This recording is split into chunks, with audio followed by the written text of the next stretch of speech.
আমাদের খোকন স্টাইরি চ্যানেলের সকল প্রকার পাঠ গল্প দেখতে আমাদের চ্যানেলটি সাবস্ক্রাইব করে পাশে থাকা বেল আইকনে ক্লিক করে অল নোটিফিকেশন অন করে দিন। বিকেলবেলা বাজার থেকে নানু বাড়িতে ফিরছিল নওয়াজ। হঠাৎ পথে দেখতে পায় এক গাড়িতে কিছু লোক নীরকে টেনে ভেতরে নিল। নওয়াজের বুক ধুক করে উঠল। কারা এমন করছে? কে নীরকে এমন ভাবে নিয়ে যাচ্ছে? নওয়াজ দেরি না করে সেই গাড়িকে ফলো করতে লাগলো। গাড়ি যাচ্ছে তো যাচ্ছেই, থামার কোনো নাম নেই। বিকেল গড়িয়ে সন্ধে, রাত হয়ে এসছে। নওয়াজ খেয়াল করলো এই পর্যন্ত তারা 2টো গ্রাম পেরিয়ে এসছে, আর যত যাচ্ছে শুধু মাঠ আর মাঠ, একদম খোলা জায়গা। নীর নেভু নেভু চোখের সামনে তাকালো। অন্ধকার রুমে একটু আলো দেখা যাচ্ছে। নাকে কেমন স্যাঁতসেঁতে গন্ধ বাড়ি খাচ্ছে, মাথা কেমন ঝিমঝিম করছে, চোখে মুখে কেমন ঘোলা দেখছে। সামনে তাকিয়ে হকচকিয়ে গেল। নীর এবার নিজের দিকে তাকালো। গায়ে ওড়না নেই, বুক ধক করে উঠল। কিছুক্ষণ আগের কথা, নীরের বাবা গত হওয়ার আজ 2 দিন। বিকেলবেলা নীর বিষণ্ণ মন নিয়ে চলে আসে নদীর পাড়ে। অন্য এক প্রশান্তি অনুভব হয় এই নদীর পাড়ে আসতে। আগে বাবার সাথে আসতো, একসাথে বসে মাছ ধরতো। আবার প্রায় সময় নীরের মন খারাপ থাকলে এখানেই চলে আসতো। আজও সেই মন খারাপ নিয়ে চলে এসছে কিছু সময় একা কাটাতে, নিরিবিলি পরিবেশে নিজের মন হালকা করতে। নদীর স্রোতের দিকে এক দৃষ্টিতে তাকিয়ে আছে নীর। চোখ দিয়ে জল গড়িয়ে পড়ছে। এই স্রোতের মতো সময় চলে গিয়ে আজ 2 দিন। আজ 2 দিন বাবাকে দেখা হয় না, হয়তো আর দেখা হবে না। কোনোদিন ছুঁয়ে দেওয়া হবে না, জড়িয়ে ধরা হবে না। বরাবর নীর তার বাবার কাছে শিখেছে যে কোনো পরিস্থিতিতে শক্ত থাকতে। এই যে এই 2 দিন বাসায় কেঁদেছে কম, মা ও বোনকে আগলে নিয়েছে। কারণ সে জানে, সে যদি ভেঙে যায় মা ও নয়না আরো বেশি ভেঙে পড়বে। তাই নিজেকে ধরে রেখেছিল, কিন্তু এখন আর ধরে রাখতে পারছে না। বেশ কিছুক্ষণ অতিবাহিত হয় নীরের অশ্রু বিসর্জনে। নীর নিজেকে সামলে নেয়। কানে কয়েক জোড়া জুতোর আওয়াজে নীর পিছিয়ে তাকায়। চোখে মুখে বিরক্তি স্পষ্ট হয়, সাথে ভয় কাজ করে।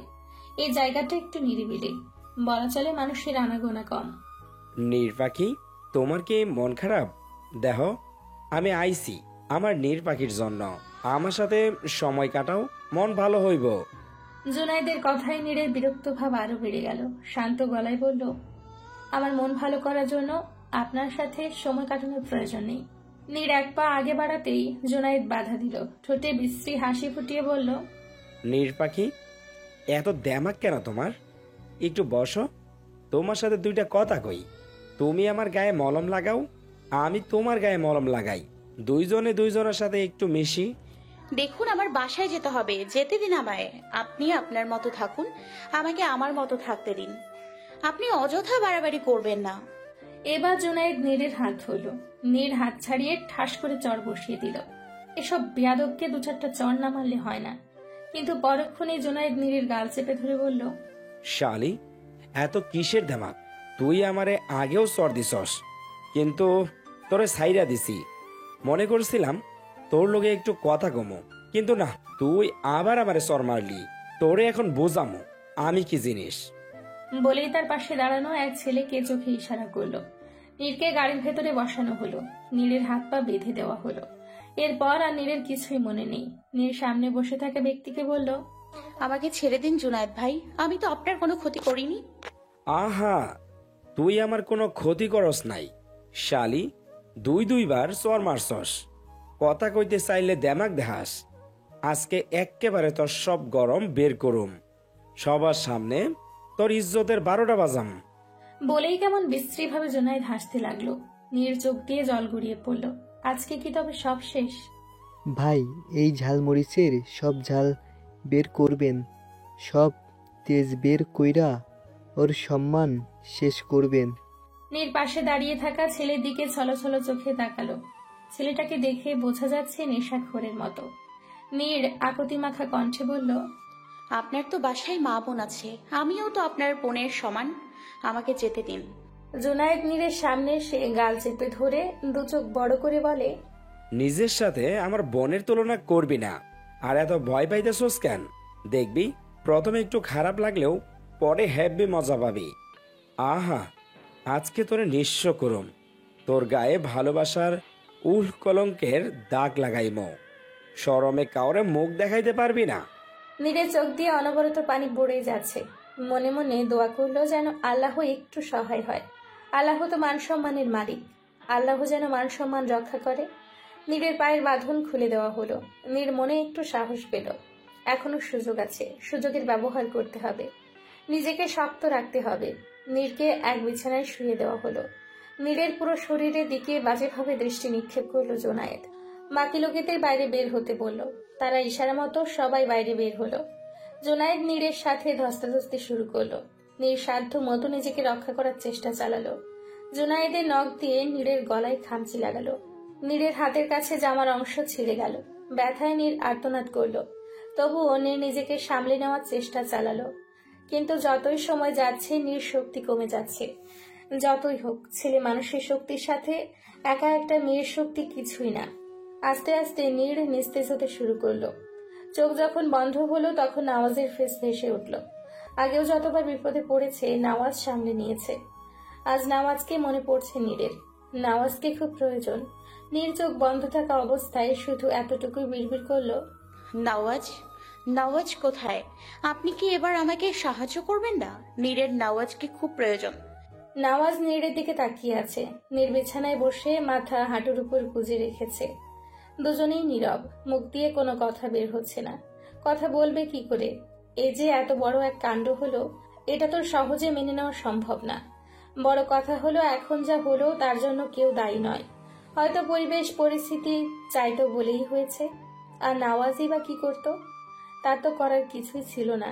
নওয়াজের কথা ভেবে চোখ নিভু নিভু হওয়ার সময় দেখতে পেল কেউ একজন রুমে প্রবেশ করলো। নওয়াজ রুমে প্রবেশ করে হকি স্টিক দিয়ে জোনায়েদের পিঠে বাড়ি মারল। জোনায়েদ হকচকালো, নওয়াজের দিকে তেড়ে গেল। নওয়াজ ইচ্ছে মতো হকি স্টিক দিয়ে জোনায়েদকে মারল।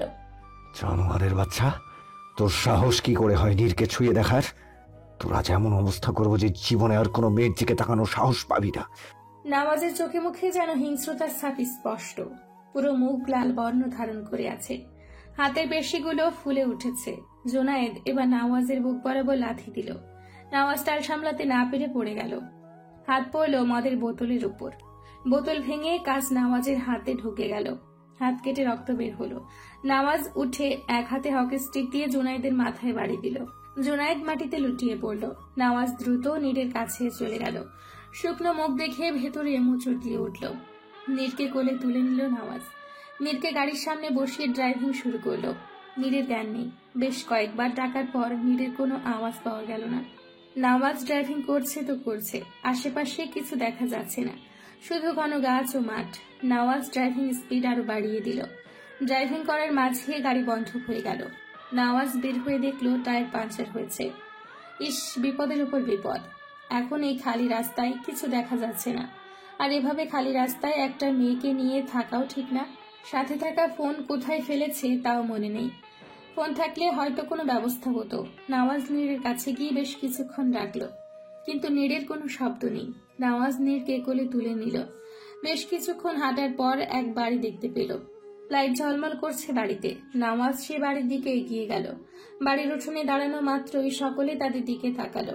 এক মুরব্বী এগিয়ে এসে বলল, তুমি কে বাবা? কি চাই তোমার? সাথে কে এটা? নওয়াজ নীরের দিকে তাকালো। কি বলবে বুঝে উঠতে পারল না। সত্যি বলে দিলে আর যাই হোক নীরের চরিত্রে প্রশ্ন উঠবে, যেটা নওয়াজ কখনোই চায় না। নওয়াজ জিভ দিয়ে ঠোঁট ভিজিয়ে বলল, আমার বউ চাচা। মুরব্বী সহ উপস্থিত সবাই একে অপরের দিকে তাকালো। তার কথা কেউ বিশ্বাস করলো কিনা তা নওয়াজ বুঝতে পারল না। তাদের চুপ থাকা দেখে নওয়াজ বলল, আমার একটু সাহায্য প্রয়োজন। আমার স্ত্রী অবচেতন অবস্থায় আছে, তার একটু। নওয়াজের কথা শেষ হওয়ার আগে মুরব্বী নওয়াজকে ঘরে যাওয়ার জন্য বললেন। রুমে প্রবেশ করতেই বিছানার ওপর নীরকে শুইয়ে দিল। ঘরে উপস্থিত থাকা এক মহিলা নীরের গায়ে চাদর জড়িয়ে দিল। বেশ কিছুক্ষণ পর নীরের জ্ঞান ফিরল। নীরের মাথার কাছে নওয়াজ বসেছিল। নীর চোখ খুলে অচেনা জায়গা ও মানুষ দেখতে পেয়ে কেঁদে দিল। ভয়ে আড়ষ্ট হলো, কিন্তু পরক্ষণেই নওয়াজকে দেখতে পেয়ে কেঁদে উঠল। নীর শান্ত হতেই ঘরে উপস্থিত থাকা এক মহিলা নীরের দিকে এক গ্লাস পানি এগিয়ে দিল। নওয়াজ নীরকে পানি খাইয়ে দিল। নীর শান্ত হতেই মুরব্বী নওয়াজকে রুমের বাইরে নিয়ে গেলেন। এক মহিলা হাতে কাপড় নিয়ে রুমে প্রবেশ করল। নীরকে জামা পরিবর্তন করে দিল। নীর পাশে এক মেয়েকে বসিয়ে মহিলা বাইরে চলে গেল। মেয়েটার বয়স নীরের সমানই হবে। নীর এক পলক মেয়েটার দিকে তাকিয়ে চোখ বন্ধ করে নিল। এখনও তার গা ঘিন ঘিন করছে, চোখের সামনে সবকিছু ভেসে উঠছে, মাথা ভন ভন করছে, মস্তিষ্ক শূন্য মনে হচ্ছে, কেমন অস্বস্তি হচ্ছে, চিৎকার দিয়ে কান্না করতে মন চাচ্ছে। বারবার শুধু মনে হচ্ছে মায়ের কথা, মায়ের কোলে মাথা রাখতে পারলে একটু শান্তি লাগতো। আচ্ছা, মা কি তার জন্য চিন্তা করছে? বাসায় যাবে কখন? মাকে বড্ড প্রয়োজন। নীর কথাগুলো ভেবে কেঁদে দিল। মেয়েটা নীরের কাঁধে হাত রাখলো, বলল, আপনার কি শরীর খারাপ লাগছে? আপনার স্বামীকে ডাক দিব? স্বামী? কে স্বামী? কার স্বামী? নীর চোখ তুলে মেয়েটার দিকে তাকালো, বলল, আমার স্বামী? মেয়েটা বলল, কেন, ওই যে সুন্দর ভাই তো আপনার স্বামী হয়, তাই না? ভাইকে ডাক দিব? নীর কিছু বলল না, চুপচাপ থাকলো। বাবা, তোমার দেখে ভালো করে পোলা মনে হইতেছে, দেখতে শুনতে ভালো। মায়াটা কি আসলে তোমার বউ? মুরব্বীর প্রশ্নের কি উত্তর দিবে তা জানা নেই নামাজের। সে জানে মিথ্যে বলা ঠিক না, কিন্তু এটা জানে যে এখন সত্যি বললে আর কোনো প্রশ্ন উঠুক বা না উঠুক, ঠিক নীরের ওপর প্রশ্ন উঠবে। তাই নিজেকে সামলে নিয়ে বলল, আমার বউ, আমি মিথ্যা বলবো কেন? তা তুমি এত এত কই গেছিলা? তোমার বউর এই অবস্থা কেন? আসলে চাচা, আমি একটু ঘুরতে বেরিয়েছিলাম, রাস্তায় কিছু খারাপ মানুষের কাছে পড়ে যায়, নিজের যান হাতে নিয়ে কোনো রকম এসেছি। মুরব্বী নামাজের দিকে তাকালো। মুরব্বী তাকানো কেমন ভাবলেশীন। নওয়াজ বুঝতে পারল মুরব্বী তার কথায় এত একটা বিশ্বাস করতে পারলেন না। নওয়াজের মাথা কাজ করছে না যে কি করলে মুরব্বীকে বিশ্বাস করাতে পারবে, তবুও শান্ত গলায় বলল, চাচা, আমার উপর বিশ্বাস করতে পারেন। মুরব্বী কিছু বলল না। বেশ কিছুক্ষণ পর বলল, আমি তোমার আর তোমার বউয়ের আবার বিয়ে দিতে চাই। নওয়াজ নিজের কানকে বিশ্বাস করতে পারল না। বার কয়েক ঢোক গিলল, কোনো উত্তর দিল না। দেখো বাবা, আমি স্পষ্ট কথা কই, তোমার আমি কেমনে বিশ্বাস করব যে তুমি সত্য কইতেছ? আজকালকে তো ভালো না, আর তোমার বউর আবার তোমার লগে বিয়া দিব, এখানে তো ভাবনার কিছু নাই। নওয়াজ দুঠোটে উচ্চারণ করলো, আমি রাজি চাচা। মুরব্বীর কথা মতো রুমে চলে আসে নওয়াজ। মুরব্বী কাকে যেন ডাকতে গেলেন। পুরো ঘটনা নীরকে বলে নওয়াজ। নীর কি বলবে ভাষা খুঁজে পায় না, চুপচাপ বসে থাকে। আসলে একের পর এক এই ধাক্কা নীর নিতে পারছে না। কি হচ্ছে তার জীবনে এগুলো? মুরব্বী তার সাথে আরো একজন মুরব্বী নিয়ে রুমে প্রবেশ করলেন। সাথে আরো কয়েকজনের প্রবেশেই রুম পুরো ভরে গেল। নওয়াজ বুঝতে পারলো মুরব্বীর সাথে যে লোক এসেছে তিনি কাজী। বুঝতে পারলো সেই কাজী মুরব্বীর আপন ভাই। বেশ কিছুক্ষণ সময় অতিবাহিত হওয়ার পর তাদের বিয়ে হলো। তিন কবুল বলে একজন অন্যজনের সাথে আজীবনের জন্য জড়িয়ে গেল। পুরো ঘটনা ভেবে নওয়াজ বড় করে শ্বাস ছাড়ল। নীরের দিকে তাকিয়ে বলল, আমার সত্যি কিছু করার ছিল না নীর। আমি কি কিছু বলেছি আপনাকে? না, তুমি হয়তো ভাবতে পারো। আমি কোনো কিছু ভাবছি না। আমার জন্য আপনার এমন অবস্থা পড়তে হলো, আমি সত্যি দুঃখিত। তবে আপনি চাইলে। নওয়াজ বুঝতে পারল নীর কি বলতে চাইছে। তোমাকে আমি সজ্ঞানী স্ত্রী হিসেবে গ্রহণ করেছি, তোমার নামে নিজেকে সম্পূর্ণভাবে লিখে দিয়েছি, সম্পূর্ণ সম্মতিতে তোমার পাশে থাকার প্রতিশ্রুতি দিয়েছি। আর তুমি যে কথা মুখে আনতে চেয়েছো তা যেন আজকের পর আর মস্তিষ্কে না আসে। নীরের চোখ দিয়ে জল গড়িয়ে পড়ল, চোখ বন্ধ করে নিল। কিন্তু কাল যখন সবার কাছে বিষয়টা জানাজানি হবে তখন মা কিভাবে নিবে? নওয়াজের ফ্যামিলি কি তাকে অ্যাকসেপ্ট করবে? তাকে কি বাড়ির বউ হিসেবে মানবে? কেউ আবার নীরের চরিত্রের প্রশ্ন তো তুলবে না? না, নীর আর ভাবতে পারছে না, মাথা ব্যথায় ফেটে যাচ্ছে। কিছুক্ষণ পর তার পাশে কারো অস্তিত্ব বুঝতে পারল। চোখ খুলে দেখলো নওয়াজ পাশে বসে আছে। নওয়াজ নীরের চোখের পানি মুছে দিল, দুগালে হাত রেখে বলল, এত কিছু ভাবতে হবে না তোমার, যা হবে দেখা যাবে, একসাথে সামলে নিব। এই নওয়াজ তালুকদার আছে তোমার পাশে, এখন একটু রেস্ট নাও। নীরের চোখ গেল এবার নওয়াজের হাতের দিকে। হাতে ব্যান্ডেজ করা, ব্যান্ডেজের উপর রক্ত ভেসে উঠেছে। নীর আটকে উঠল, অস্থিরতার সাথে বলল, কি হয়েছে আপনার হাতে? ব্যথা কিভাবে পেলেন? বেশি ব্যথা করছে? রক্ত মনে হচ্ছে অনেক বেরিয়েছে। চিন্তা করো না, সামান্য কেটেছে, ঠিক হয়ে যাবে। তুমি একটু ঘুমানোর চেষ্টা করো। ধন্যবাদ তালুকদার সাহেব, আজ অনেক বড় দুর্ঘটনা থেকে বেঁচে গেলাম আপনার জন্য, নয়তো আমার সম্মান। কিচ্ছু হতো না, আমি আছি তো, এখন একটু ঘুমানোর চেষ্টা করো। নীর চোখ বন্ধ করলো, মাথা ব্যথায় টনটন করছে, কিন্তু মাথায় কারো হাত অনুভব করলো। হাতের ছোঁয়ায় যেন ব্যথা কিছুটা হলেও কমতে শুরু করেছে। এই লোকটা কেন তার সবকিছু বুঝে যায়? বলার আগেই যেন সব বুঝে যায়। এখন শুধু কালকের অপেক্ষায়। সবকিছু ভালো হলেই হলো। নীর ঘুমিয়ে যেতেই নামাজ অপলক তাকিয়ে রইল নীরের দিকে। মেয়েটার উপর খুব ধকল গেছে আজ, কিন্তু কালকের জন্য টেনশন হচ্ছে কিভাবে সামলাবে সে সবকিছু। সবার এত এত প্রশ্নের উত্তর কিভাবে দিবে। বড় এক নিঃশ্বাস ছাড়ল। নীরের গায়ে চাদর টেনে জানালার পাশে দাঁড়ালো, দৃষ্টি নিক্ষেপ করলো দূর আকাশের চাঁদের দিকে। ভোরবেলা ঘুম ছুটে যায় নীরের। পাশে তাকিয়ে দেখে নামাজ নেই, বিছানার উপর উঠে বসে। এই লোক সকাল সকাল কোথায় গেল? একা রেখে চলে গেল না তো আবার? না, এমন হবে না। নীরের ভাবনার মাঝে দরজায় আওয়াজ হলো। নীর চোখ তুলে তাকালো। নামাজ এসেছে, হয়তো বাইরে গিয়েছিল। উঠে ফ্রেশ হয়ে নাও, আমরা বের হব এখন। কিন্তু আপনি কোথায় গিয়েছিলেন? এই তো সামনে, যাও ফ্রেশ হয়ে নাও দ্রুত। নামাজের কথা মতো ফ্রেশ হয়ে নিল নীর। নামাজ ও নীর একসাথে বসার ঘরে চলে এলো। একসাথে সবাই নাস্তা করে নিল। নামাজ আগেই বলেছে যে তারা বের হবে, কিন্তু মুরব্বি বলে দিয়েছে না খেয়ে তাদের যেতে দিবে না। ধন্যবাদ চাচা আমাদের সাহায্য করার জন্য। এরপর বউ মানে নিয়ে একা বের হইবা না, দিনকাল ভালো না। আমার আইসো আমগো বাসায়। জি চাচা। বলে নামাজ নীরের হাত ধরে বাড়ির সবার কাছ থেকে বিদায় নিল। সকালবেলা মাহাতকে কল দিয়েছিল, জানিয়েছে নীর তার সাথে আছে। মাহাত ফোনের মধ্যেই একের পর এক প্রশ্ন করেছে।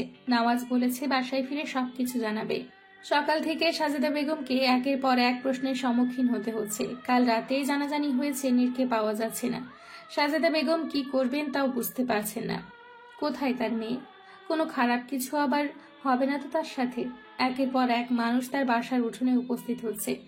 মানুষের ভালো কথার চেয়ে খারাপ কথা বেশি কানে আসছে। মানুষের মধ্যে ফুসুর ফুসুর চলছে। হাজার হোক, একটা জোয়ান মেয়ে কোথায় গেল? পালিয়ে টালিয়ে গেল নাকি? আজকালকার যুগ, মেয়েরা মা বাবার মুখে চুনকালি মাখাতে বেশি সময় নেয় না। একটা প্রেমিক পাইলেই উড়াল দেয়। আরো কত কথা। আহারে আপা, কাইন্দেন না। আপনার মাইয়া মনে হয় পাহিল্লাহান উড়াল দিছে। এই জন্যই কই জোয়ান মাইয়া একলা ছাড়তে নাই। পাশের বাসার এক বয়স্ক মহিলার কথা শুনে চোখ তুলে তাকালেন সাজেদা বেগম। কিছু বললেন না। কি বলবেন? তার তো বলার কিছুই নেই। তবে তার বিশ্বাস তার নীর কখনো কোনো খারাপ কাজ করবে না। আমার তো আপনার জন্য খারাপ লাগতাছে। 2 দিন হইল মাইয়ার জামাই মরল, আর আইসকা ঘরের মাইয়া নিখোঁজ। হাই রে দুনিয়া। আহারে আপা, একটা কথা কই, মন খারাপ কইরেন না। আপনার মাইয়া মনে হয় ভাইগা গেছে। আহারে কি দুঃখ। থাক, আপনি দুঃখ কইরেন না। আহারে, বাপ মা কি সুন্দর পাইলা পয়সা বড় করে, আর বড় হইলে পোলাপেনের পাংখা গজায়, ফুরুত ফুরুত করে খালি। আমি তো নীরের ভালো মনে করছিলাম, এখন থেকে নীরও আরো 10টা মেয়ের মতো। তাদের কথার মাঝে উপস্থিত হলেন নীলিমা বেগম। মহিলার কথা শেষ হওয়ার আগেই বললেন, না জেনে কারো মেয়ের নামে কিছু বলা ঠিক না। আপনি কি জানেন নীর পাখির মতো উড়াল দিয়েছে, ভেগে গেছে? না জেনে কোনো কথা বলবেন না। আগে সত্য জানুন, তারপর না হয় সব কথা হবে। নীর এক পা করে বাড়ির দিকে এগিয়ে যায়। সাজেদা বেগম মেয়েকে দেখে জড়িয়ে ধরেন। উপস্থিত সবাই অবাক হয়। তাদের ফুসুর ফাসুর বন্ধ হয় না। তুই কোথায় ছিলি মা? তুই আমারে না বইলা কই গেছোস? দেহ নীরের মা, তোমার মাইয়ারে ভালো কইরা জিগাও কই গেছিল। এক রাত বাড়ির বাইরে পার করছে, না জানি আবার কারোর লগে। নীরে চোখ দিয়ে পানি গড়িয়ে পড়ল। সে জানতো এমন সব বাজে কথা সম্মুখীন হতে হবে তাকে। সবাই তার চরিত্র নিয়ে প্রশ্ন তুলবে। বৃদ্ধ মহিলা আর কোনো কথা বলতে পারলেন না। কারো ভরাট কণ্ঠে চুপ করতে বাধ্য হলেন। আমার বউ আমার সাথে ছিল, আর স্বামীর সাথে বাইরে কোথাও যাওয়া বা বাড়ির বাইরে রাত কাটানো নিশ্চয়ই কোনো পাপের কাজ নয়। নামাজ এগিয়ে সে নীরের হাত ধরে বলে। চোখ মুখ লাল হয়ে আছে, নাকের ডগার আগে লাল হয়ে আছে। এই মায়া চরিত্রের দোষ আছে, নীর একটা। নাওয়াজ সেই লোকের দিকে এগিয়ে যায়, ঠাস করে চড় মেরে বসে। লোকটাকে চিনতে ভুল হয় না। জোনায়েদের সাথে ছিল কাল, কোনো মতে নাওয়াজের হাত থেকে বেঁচেছে। কুত্তার বাচ্চা, তোর জিভ টেনে ছিঁড়ে ফেলবো আমি। আর একটা কথা যদি তুই আমার বউকে নিয়ে বলেছিস তো তোকে আমি চিন্তা খবর দেবো, শালা জানোয়ার। আর একবার তুই তোর নিকৃষ্ট মুখ দিয়ে নীরের নামে কোনো কথা বলবি তো এই জায়গায় তোকে পুঁতে ফেলবো। বলে এলো পাথারি মারতে থাকে নাওয়াজ। লোকটার নাক দিয়ে গলগল করে রক্ত পড়তে শুরু করে। লোকটার বুকে পা দিয়ে চেপে ধরে। কিছু মানুষ এগিয়ে এসে নাওয়াজকে এক পাশে নিয়ে যায়। আমার বউয়ের চরিত্রের কোনো দোষ নেই। যে আমার নীরকে নিয়ে কোনো বাজে কথা বলবে তাকে এই নওয়াজ তালুকদারের মুখোমুখি হতে হবে। উপস্থিত সবাই একে অপরের দিকে দৃষ্টি নিক্ষেপ করে। মাহাদ নামাজকে মাথা ঠান্ডা করতে বলে। সবাই নামাজের এই ভয়ঙ্কর রূপ দেখে চমকে যায়। এত রাগ কখনো কেউ দেখেনি। আজ যেন অতি মাত্রায় রেগে গিয়েছে নামাজ। চোখ মুখে যেন আগুন উপচে পড়ছে। চোখের আগুনে যেন সব লন্ডভন্ড করে দিবে।